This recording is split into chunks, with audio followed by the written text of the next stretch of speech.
আসসালামু আলাইকুম everyone, welcome back to my channel R K cooking studio. আমার আজকের রেসিপি চিকেন স্প্যাগেটি। ঘরে থাকা অল্প কিছু উপকরণ দিয়েই কিভাবে আপনারা সবচেয়ে বেশি স্বাদে এই চিকেন স্প্যাগেটিটা রান্না করে নিতে পারেন সেটাই আজকে শেয়ার করব। আশা করছি বরাবরের মতো আমার আজকের রেসিপিও ভীষণ ভালো লাগবে। রেসিপি ভালো লাগলে লাইক, কমেন্ট এবং শেয়ার করে দিবেন, আর বেশি ভালো লাগলে চ্যানেলটিকে সাবস্ক্রাইব করে পাশে থাকার অনুরোধ রইল। তো চলুন ঝটপট শুরু করা যাক। প্রথমে আমি স্প্যাগেটিগুলো সিদ্ধ করে নিব, সেজন্য পর্যাপ্ত পরিমাণে পানি বসিয়ে দিয়েছি আর পানিতে অলরেডি বলক চলে এসেছে। এই পর্যায়ে আমি এতে দিয়ে দিচ্ছি 1 টেবিল চামচ পরিমাণ রান্নার তেল। আর এই রান্নার তেল দেওয়ার কারণে কিন্তু স্প্যাগেটিগুলো একটি আরেকটির সাথে লেগে থাকবে না। এবার আমি এই ফুটন্ত গরম পানিতে দিয়ে দেবো স্প্যাগেটি। এখানে আমি 500 গ্রাম স্প্যাগেটি নিয়েছি। তো দেখতে পাচ্ছেন পুরো 1 মুঠ পরিমাণ এখানে 500 গ্রাম আছে। আর স্প্যাগেটিগুলো কিন্তু বেশ লম্বা লম্বা, তাই আমি এগুলোকে ভেঙে টুকরো করে দিব। তা আমি টুকরো করে দিয়ে দিচ্ছি।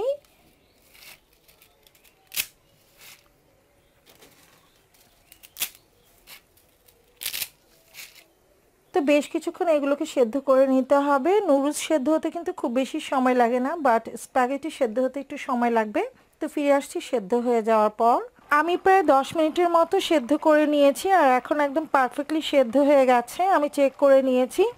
তো এই পর্যায়ে আমি চুলা থেকে নামিয়ে পানিটা ঝরিয়ে নিব। গরম পানিটা ঝরিয়ে নেওয়ার পর ঠান্ডা পানি দিয়ে খুব ভালো করে ধুয়ে আবার পানিটাকে ঝরিয়ে নিতে হবে। তো ফিরে আসছি পানি ঝরিয়ে নেওয়ার পর।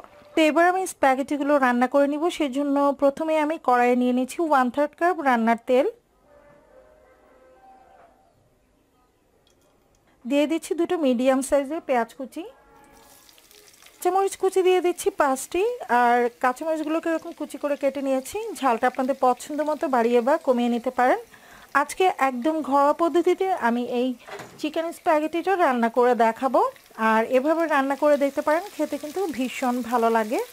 তো আমার কাছে খুবই মজা লাগে এভাবে রান্না করে খেলে, তাই আপনাদের সাথে শেয়ার করছি। তো পেঁয়াজ কুচি আর মরিচ কুচি দিয়ে হালকা একটু ভেজে নিচ্ছি। কিছুক্ষণ ভেজে নিয়েছি। আর ভেজে নেওয়ার পর যখন দেখবেন যে পেঁয়াজের রঙটা হালকা একটু চেঞ্জ হয়ে এসেছে, ঠিক এ পর্যায়ে আমি দিয়ে দিব এতে 1 চা চামচ পরিমাণ আদা বাটা, 1 চা চামচ পরিমাণ রসুন বাটা। আদা রসুন দিয়ে কিছুক্ষণ ভেজে নিতে হবে, যাতে করে আদা রসুনের কাঁচা গন্ধটা থেকে না যায়। ভেজে নেওয়া হয়ে গেছে। এ পর্যায়ে আমি দিয়ে দিব এতে সবজি। আমি আজকে 2 ধরনের সবজি ইউজ করব। আপনারা চাইলে পছন্দ মতো অন্যান্য সবজিটাও ইউজ করতে পারবেন। তো প্রথমে আমি দিয়ে দিচ্ছি টুকরো করে কেটে রাখা বাঁধাকপি। তো সবজি কতটুকু দিবেন তার কোনো ধরা বাঁধা নিয়ম নেই। আমি এখানে প্রায় 1.5 কাপের মতো টুকরো করে কেটে রাখা বাঁধাকপি দিয়েছি। দিয়ে দিচ্ছি 1 কাপ পরিমাণ কুচি করা বরবটি। তো আপনাদের পছন্দ মতো অন্যান্য সবজিও কিন্তু অ্যাড করতে পারবেন। দিচ্ছি স্বাদ মতো লবণ। নেড়েচেড়ে সব কিছু একটু মিক্স করে নিচ্ছি। তো এবার এতে দিয়ে দিব আমি কেটে রাখা মুরগির মাংস। আমি হাড় ছাড়া মুরগির মাংস নিয়েছি, মুরগির বুকের মাংসের অংশটাই নিয়েছি। আর সেগুলোকে এরকম পাতলা পাতলা করে কেটে নিয়েছি। আমি জুলিয়ান কাটে কেটে নিয়েছি। তো আপনারা আপনাদের পছন্দ মতো শেপও কেটে নিতে পারবেন। এবার দিয়ে দিচ্ছি মাংসগুলো। এবার এতে দিয়ে দিচ্ছি 1 প্যাকেট ম্যাগি স্বাদে ম্যাজিক মশলা। এতে করে এই চিকেন স্প্যাগেটির টেস্ট খুব ভালো আসবে। তো আমি 1 প্যাকেটের মতো দিয়ে দিচ্ছি। নেড়েচেড়ে সব কিছু একটু মিক্স করে নিচ্ছি। তো আজকে এই চিকেন স্প্যাগেটিতে আমি কিছুটা সবজি ইউজ করেছি। আপনারা চাইলে শুধুমাত্র চিকেন দিয়েও কিন্তু রান্না করে নিতে পারবেন। এবার ঢাকনা দিয়ে ঢেকে কিছুক্ষণ রান্না করে নিব, যাতে করে চিকেনটা আর সবজিগুলো ভালো করে সেদ্ধ হয়ে আসে। আমি বেশ কিছুক্ষণ ঢাকনা দিয়ে ঢেকে এটাকে ভেজে নিয়েছি। আর এখন চিকেন আর সবজিগুলো কিন্তু খুব ভালোভাবে সেদ্ধ হয়ে গেছে। আমি 80% মতো সেদ্ধ করে নিয়েছি। একেবারে সেদ্ধ করে নিলে কিন্তু এই চিকেন স্প্যাগেটি খেতে একদমই ভালো লাগবে না, সবজিটা একটু কচকচে খেতেই ভালো লাগবে। তো এটা ভেজে নেওয়া হয়ে গেছে। এই পর্যায়ে আমি দিয়ে দিব পানি ঝরিয়ে রাখা স্প্যাগেটি। পাচ্ছেন স্প্যাগেটিগুলো কতটা ঝরঝরে হয়েছে। যেহেতু আমি সেদ্ধ করে নেওয়ার সময় কিছুটা রান্নার তেল দিয়েছিলাম, এর জন্য কিন্তু একটা আরেকটার গায়ে লেগে থাকেনি, একদম ঝরঝরে হয়েছে। তো এবার নেড়েচেড়ে সবজির সাথে মিক্স করে নিচ্ছি। আর দিয়ে দিচ্ছি আমি এখানে 1.5 টেবিল চামচ পরিমাণ সয়া সস।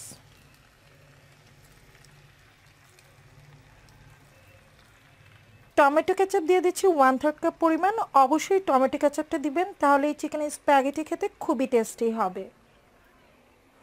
লবণ দিয়ে দিচ্ছি স্বাদ মতো। লবণটা একটু বুঝে দিবেন, কারণ সয়া সসে কিন্তু অলরেডি লবণ দেওয়া আছে, আর সবজিটা সেদ্ধ করে নেওয়ার সময় কিন্তু আমি কিছুটা লবণ দিয়েছিলাম। তো এবার নেড়েচেড়ে সব কিছু খুব ভালো করে মিক্স করে হাই হিটে এটাকে রান্না করে নিব জাস্ট 2 থেকে 3 মিনিট। আর দেখতে পাচ্ছেন এটা দেখতে কতটা লোভনীয় হয়েছে। আর এই চিকেন স্প্যাগেটিটা এভাবে আপনারা রান্না করে দেখতে পারেন, ভীষণ মজা লাগে খেতে। আপনারা একবার হলেও ট্রাই করে দেখতে পারেন। তো এটা কিন্তু সার্ভ করার জন্য একদম রেডি। তো একদম পারফেক্টলি কিন্তু রেডি হয়ে গেছে সার্ভ করার জন্য। আমি লবণটা একটু চেক করে নিয়েছি, একদম পারফেক্ট আছে। আর দেখলেনই তো কত কম সময়ে ঝটপটে কিন্তু এই স্পাইসি চিকেন স্প্যাগেটিটা রান্না করে নেওয়া যায়। খেতে ভীষণ ভালো লাগে। বিকেলের নাস্তায় আপনারা এটা তৈরি করে নিতে পারেন। আশা করছি সকলের কাছে ভীষণ ভালো লাগবে। আর আমার আজকের রেসিপি ভালো লেগে থাকলে লাইক, কমেন্ট এবং শেয়ার করে দিবেন। যারা আমার চ্যানেলে একদমই নতুন তাদের কাছে রিকোয়েস্ট হলো চ্যানেলটিকে সাবস্ক্রাইব করে পাশে থাকা বেল আইকনটা অন করে দেওয়া। এতে করে আমি যখনই কোনো নতুন ভিডিও আপলোড দিব আপনার সাথে সাথে তার নোটিফিকেশনটা পেয়ে যাবেন সবার আগে। তো আজকের মতো এখানে বিদায় নিয়ে নিচ্ছি। সবাই ভালো থাকবেন, সুস্থ থাকবেন।